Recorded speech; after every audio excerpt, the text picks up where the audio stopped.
Dear Miss Callie, ako po si Vincent. Hindi ko tunay na pangalan. 27 years old at rider po ako ng isang kilalang online shopping apps.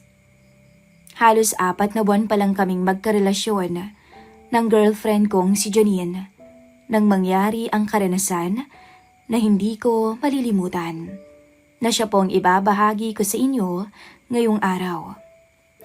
Ang karanasan ko kay Jonah, ang pangalan niyang kapatid, at isang misis ng seaman.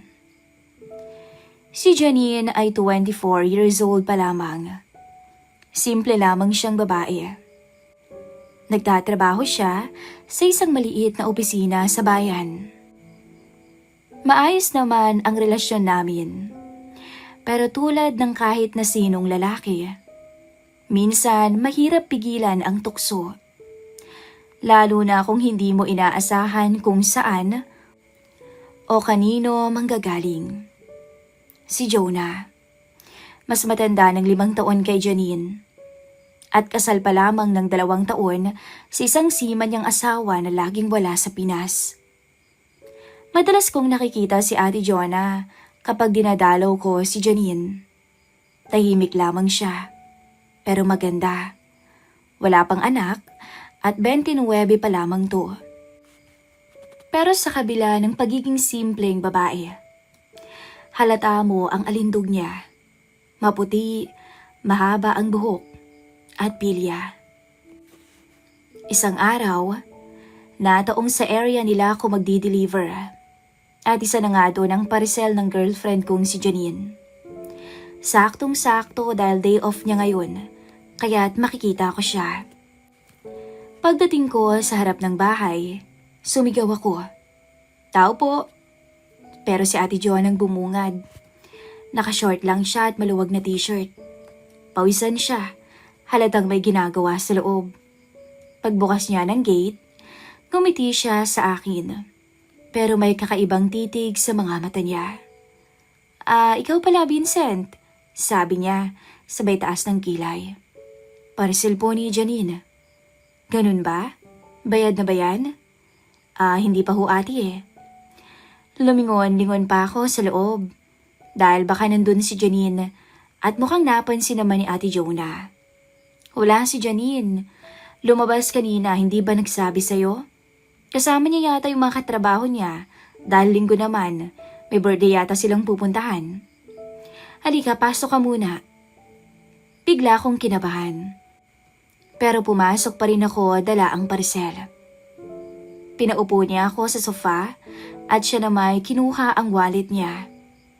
Habang nagbibilang siya ng pambayad, hindi ko maiwasang mapatingin sa kanya. Nakaupo siya sa harap ko. Nakaload pa nga sa center table habang binibilang ang pera. At dahil maluwag ang t-shirt, hindi ko maiwasang mapatingin doon. Agad naman akong umiwas ng tingin, pero nahuli niya yata ako. Uy, nahihiya ka pa. Sabay tawa niya. Relax ka lang. Hindi ako nangangain. Ayos lang naman sa akin. Hindi naman ako magagalit eh. Anya. Napakamot ako sa batok. Pasensya na po. Huwag niyo na lang hong sabihin kay Janine, baka magalit eh. Pinutol niya pa ako. Magalit? Bakit naman? Kung may makita ka man natural lang naman hindi ba? Lalaki ka. Natural lang na tumingin ka sa iba, hindi ba? Sabay kindat niya. Doon ko naramdaman na iba ang ihip ng hangin.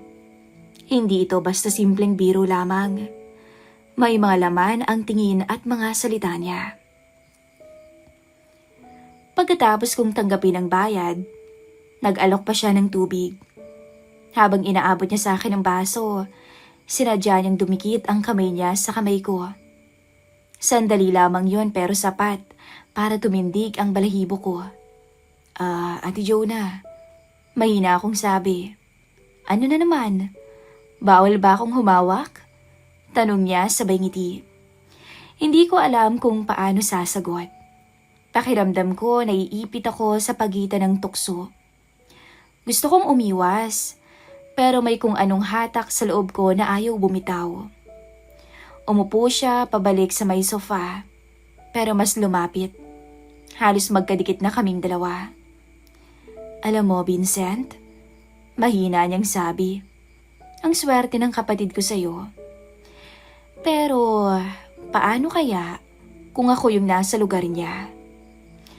Sa tingin mo ba, Vincent, kung hindi kayo ni Janine ngayon, magugustuhan mo rin ba ako? Parang tumigil ang oras. Tinitigan ko siya.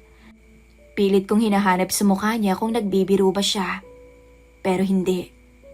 Seryoso si Ate Jonah. Huwag ka naman ganyan, Ate Jonah. Bulong ko. Ngumiti lang siya. Relax. Hindi ko naman sinasabing may gagawin tayo eh. Pero hindi ka ba curious, Vincent? Kung may asawa akong sima na laging wala, at ikaw naman ang lagi kong nakikita rito sa bahay, sa tingin mo, hanggang saan ang kayang gawin ng isang babaeng tulad ko? Hindi ko alam kung anong sumapi sa akin pero napalunok ako at napatingin sa labi niya. Biglang nagbago yung ngiti niya. Naging mapanukso. Tumayo siya at lumapit pa ng kaunti. At sa pagkakayuko niya, halos magdikit ang mukha naming dalawa. Naamoy ko ang bango ng buhok niya. At ramdam ko ang malambot at mainit na braso niya sa balikat ko. Pasensya na, masyado ba akong malapit? Tanong niya na may pang-asara. Hindi ako agad nakasagot. Nanginginig ang kamay ko habang hawak ang baso ng tubig. Alam mo, Vincent, dagdag pa niya, bihira akong makaramdam ng ganitong thrill. Ikaw lang yata ay nagpapabilis ng tibok ng puso ko.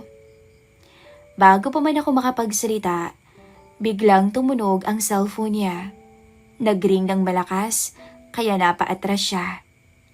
Sumagot siya ng mabilis, na para bang walang nangyayari. Pero bago siya lumayo papuntang kusina, nilingon pa niya ako at ngumiti ulit. Isang ngiting parang may kasunod pa. At ako naman, naiwan sa may sofa na naguguluhan. Kinakabahan, pero hindi ko maikakailang may kakaibang kilig at tukso kong naramdaman. Sa isip ko, anong nangyayari sa kanya? Ate ng girlfriend ko, pero bakit parang siya pa yung unang nagbibigay ng motibo? Lumipas pa ang mga araw. Linggo nun, day off ni Janine. Maaga pa lang, nag-chat na siya sa akin. Love, punta ka dito sa bahay after work ha? Wala akong lakad eh. I miss you. Anya. Siyempre, hindi na ako nagdalawang isip. Alam ko ring nandun si Ate Jonah, pero dahil normal naman na pumupunta ako, wala naman akong dapat na ikatakot. Pagdating ko sa gate, si Janine agad ang sumalubong sa akin. Naka-short at t-shirt lamang siya. Walang makeup, pero para sa akin, maganda pa rin siya. Love, bati niya sa bayakap. Buti naman dumating ka. Ngumiti ako. Siyempre naman, ikaw nagyaya eh. Pagpasok namin sa loob, nakita kong nakaupo sa may sala si Ate Jonah. Nakasando at leggings, nakataas ang buhok, abala sa pag-cellphone. Pero nung makita niya ako, ngumiti siya. Yung ngiting may laman.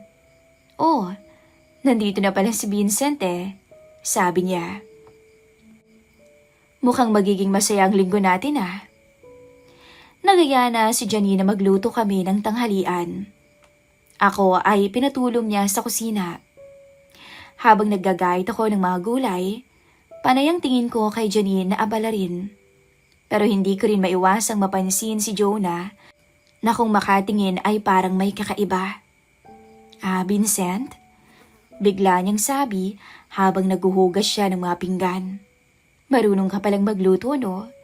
Hindi ko akalain ah. Napangiti ako. Konti lang ate. Natutunan ko para may ambag din sa bahay. Anya. Ang swerte naman ng kapatid ko sa'yo. Dagdag pa niya. Kung ako lang yung may ganyang kapartner, siguro wala akong kaproblema. Napatigil ako. Parang may ibang ibig sabihin yung sinabi niya. Dumiretso na lang ako sa ginagawa ko. Kumain kami ng sabay-sabay. Normal lamang ang usapan, pero sa ilalim ng mesa, naramdaman kong parang may tumatama sa binti ko. Nang tumina ko, nakita ko yung paa ni Ate Jonah. At nang tingnan ko siya, nakangiti lamang to. Napakagat ako ng labi at umiwas ng tingin. Mukhang delikado na to ah. Bulong ko sa isip ko. Pagkatapos kumain, nagyaya si Janine na manood ng movie sa kwarto niya. Love, dun tayo. May bago akong download eh. Tumango naman ako. Pero bago pa ako makasunod, tinawag ako ni Ate Jonah.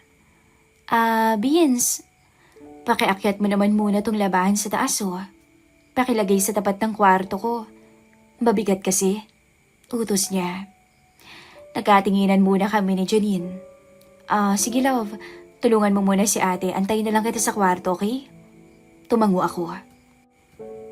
Dala ko yung basket ng damit at inakyat ko yun. Nung makarating ako sa tapat ng kwarto ni Jonah, bigla siyang lumabas doon. Wala na siyang leggings, nakashort na lamang siya ng mas maiksi pa at nakalugay ng buhok. Salamat ah, sabi niya habang inaabot ang basket. Wala yun, sagot ko, pero halata ang kaba ko. Lumapit siya ng kaunti, halos magdikit ang balikat namin.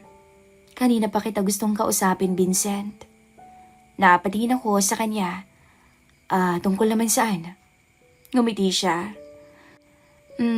Kung gaano kaswerte ang kapatid ko at kung gaano ko naiinggit. Napatigil ako. Lalo siyang lumapit. Halos magkadikit na kami. Bakit? Bawal ba akong mainggit? Bawal ba akong maghangat ng kagaya mo? Ramdam ko yung init ng hininga niya. Naamoy ko ang amoy ng sabon na parang kakaligo lang. Ang puso ko'y bumibilis ang tibok. Bigla niyang tinapik ang dibdib ko. Matino ka naman, no? Loyal ka kay Janine. Pero sabi nga nila, kahit gaano katino ang lalaki, may kahinaan pa rin. At alam ko kung anong kahinaan mo, Vince. Ate Jonah, mahina akong sabi. Shh. Nilagay niya ang daliri niya sa labi ko. Relax. Hindi ko sinasabi na may gagawin tayo ngayon. Pero aaminin ko, inaakit kita ng konti. Gusto ko lang makita kung hanggang saan ang tibay mo, Vincent. Parang umiikot ang mundo ko. Hindi ko alam kung matatakot ba ako o mai-excite. At bago pa lumala ang sitwasyon, buti na lang ay biglang sumigaw si Janine mula sa kwarto niya. Love, halika na dito, magsisimula na yung movie. Mabilis akong umatras at napalunok. Kailangan ko nang pumunta kay Janine. Ngumiti lang siya, pero may laman ang ngiti niya. Okay, sige. Pero tandaan mo, Vincent, hindi pa ako tapos. Pagpasok ko sa kwarto, nandun si Janine, nakahiga na at nakahanda ng laptop para manood. Ang tagal mo naman, sabi niya. Napilitan akong ngumiti. Tinulungan ko lang yung ate mo. Okay, sagot niya sabay hila sa braso ko. Tara na, dito ka na sa tabi ko. Humiga ako sa tabi niya. Pilit pinapakalma ang sarili. Pero sa isip ko, paulit-ulit na bumabalik ang boses ni Jonah. Hindi ba ako tapos? Doon ko naisip, mas delikado pa pala to kaysa sa inaakala ko. Bandang mag-aalason sina ng gabi noon, nasa kwarto pa rin ako ni Janine. Mahimbing na siyang natutulog sa tabi ko. Nakadantay pa ang braso niya sa tiyan ko. Halatang pagod matapos ang maghapon naming lambingan. Pinagmamasdan ko siya habang natutulog. Maamong mukha niya. Kung tutuusin naman, mas maganda siya kay Jonah. Mas simple siya, pero iba kasi ang kapilihan ng ate niya. May hirapan ng kahit sinong lalaking iwasan to. Alam kong oras na para umalis. Kahit papaano, hindi ako komportable na manatili dito hanggang umaga. Gusto ko ring makaiwas kay Jonah. Natatakot ako. Dahan-dahan kong inalis ang braso ni Janine. Tumayo ako at nagbihis nang hindi gumagawa ng ingay. Tahimik akong lumabas ng silid niya. Madilim na ang buong bahay maliban sa ilaw ng lampshade na nagmumula sa may sala. Ang hangin mula sa bintana ay malamig. Pagkababa ko sa sala, hindi ko inasahan na may tao pa pala. Nandun si Jonah. Gising na gising at parang nag-aantay talaga. Nakaupo sa may sofa, nakadekwatro, nakasuot lamang ng manipis na pantulog. May hawak siyang baso ng tubig at tumingin ng direkta sa akin na para bang kanina pa ako inaabangan. Vincent, mahina niyang sabi, pero ramdam ko ang diin. Uuwi ka na agad? Nagulat pa ako noon. Oo, kailangan ko na ring umalis. Mahimbing na yung tulog ni Janine, ayoko nang magising siya kaya pakisabi na lang bukas na umalis na ako. Tumayo siya mula sa may sofa. Dahan-dahan lumapit sa akin. Ganun lang ba yon, Vincent? Kanina pa ako naghihintay dito eh. Hindi ako makasagot agad. Ang lapit niya at ramdam ko ang hininga niya. Bulong ko. Baka magising siya.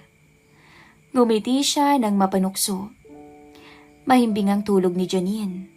Ikaw nang nagsabi noon. At ako lang ang gising ngayon. Ako lang ang kasama mo dito, Vincent. Nang tumalikod ako para lumakad na sana papunta ng pintuan, bigla niyang hinawakan ang braso ko. Hindi naman mahigpit, pero sapat para pigilan ako. Napatigil pa ako at napatingin sa kanya. Sandali lang, Vincent. Huwag ka naman masyadong nagmamadali. Bulong niya. Kanina, naririnig ko kayo ni Janine. At hindi ko maiwasang mainggit. Parang huminto na naman ang oras. Kinakabahan ako pero hindi ko magawang kumawala sa hawak niya. Pasensya ka na. Kailangan ko na ring umalis. Huwag muna. Please? Alam mo, mali ang nasa isip mo eh. Sabi ko. Alam ko. Sagot niya. Nakatitig sa mga mata ko. Pero isang beses lang naman. Ang tagal ko nang nag-iisa. Lagi ako naghihintay. Hinila niya ako papalapit. Naramdam ko ang lambot ng kamay niya. Ang init ng katawan niyang nakadikit na sa braso ko. Hindi ko na alam kung anong uunahin. Ang konsensya o ang tukso na nasa harap ko. Jonah, kasi may ina akong sabi. Halos pakiusap. Pero bago pa ako tuluyang makatanggi, inilapit na niya ang labi niya sa akin. Mainit yun at punong-puno ng pagkasabik. At doon ay para na akong nawala sa sarili. Kaya't imbes na tumanggi, napapikit na lamang ako at gumanti. Sa bawat halik niya, ramdam na ramdam ko ang pananabik niya. Hanggang sa napunta ang kamay niya sa batok ko. Hinila ako para mas mapalapit. Para bang nawala ang bigat ng isip ko at natira lang ang init ng sandali. At doon mismo sa may sala, sa harap ng pintuan, nangyari ang hindi dapat mangyari. Sa bawat bulong niya ng, "Huwag kang mag-alala, Vince. Akong bahala sa'yo. Malay mo, hanapin mo pa ako."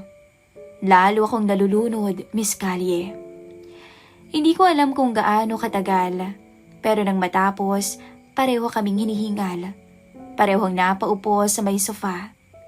Si Jonah, nakasandal sa balikat ko, nakangiti na para bang natagpuan na niya ang matagal na niyang hinahanap. Mali, sabi ko. Halos pabulong. Girlfriend ko si Janine. Ngumiti siya ng marahan. Parang alam na niya ang isasagot niya. Oo, mali. Pero sabihin mo sa akin, Vince, nagsisisi ka ba? Hindi ako nakasagot. Tumahimik lamang ako. Nakayuko at pilit kinakalma ang sarili. Dahil sa totoo lang, hindi ko alam ang isasagot. Hindi ito matatapos dito, Vincent. Bulong niya habang hawak pa ang kamay ko. Ngayon, may lihim na tayong dalawa. Ikaw at ako lang ang nakakaalam. Tumayo na ako. Mabigat ang dibdib ko. Ayusin ko man ang sarili ko. Hindi ko maalis ang halimuyak at init na nangyari sa pagitan namin. At bago ako tuluyang lumabas ng pintuan, nilingon ko pa siya.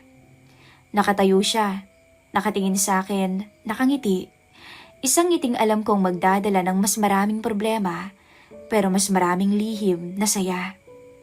Pag-andar ng motor ko, ramdam ko ang halo-halong emosyon, kaba, guilt, pero higit sa lahat, ang pananabik na baka hindi pa iyon ang huli. Makalipas ang ilang araw, na-assign ulit ako malapit sa kanila. Habang hawak ko ang parcel, bigla akong nakatanggap ng chat galing kay Ate Jonah. May delivery ka ba ulit dito? Kung oo, daan ka muna saglit ha. Parang biglang bumilis ang tibok ng puso ko. Hindi ko alam kung matatakot ba ako o mas ma-excite. Pero nung makita ko may isang package para kay Janine, napangiti ako. Pagdating ko sa bahay, sinalubong ako agad ni Jonah. Nakashort lamang to at sando. Yung tingin niya sa akin, pareho nung tingin nung gabing nasa sala kami. Nung unang beses na may nangyari sa amin. Pagkapasok ko, mabilis niyang sinara yung pintuan. At bago pa ako makapag-react, siya mismo ang humilas sa akin papasok ng kusina. Doon, sa ilalim ng oras na dapat ay trabaho ko, nagpatuloy ang bawal naming lihim. Hindi iyon ang huli. Dahil sa tuwing may delivery ako sa area nila, palaging may paraan si Jonah para makasingit ng oras. Minsan hihingi siya ng pabor. Beans, pakibuhat lang tong kahon sa loob. O kaya naman, uminom ka muna ng tubig, pawis na pawis ka. Sandali lang, si Janine nasa opisina pa. May oras pa tayong dalawa. At sa bawat pagkakataon na yon, nauuwi kami sa parehong tukso. Parang naging pattern, tuwing may parcel, may segue. Sa bawat pagtatagpo, mas lalong humahalo ang thrill at guilt sa dibdib ko. Kapag kasama ko si Janine, nakikita ko ang ngiti niya, ang tiwala niya.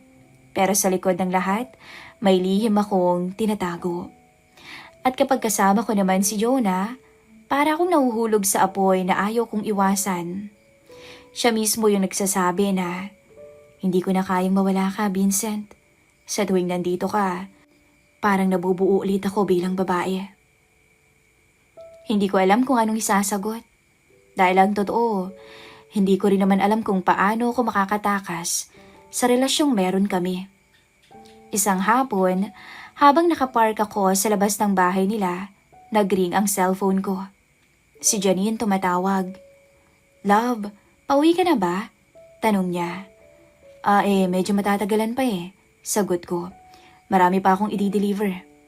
Pero yun totoo. Nasa loob pa ako ng bahay nila. Kasama ang kapatid niya. At nung mga sandaling yon, habang kausap ko si Janine, nakayakap sa akin ang ate niya.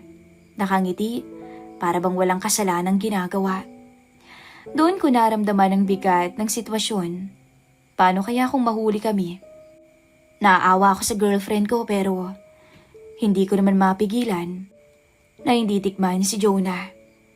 Sa tuwing tinatanong ko si Jonah, ito lang ang palagi niyang sagot.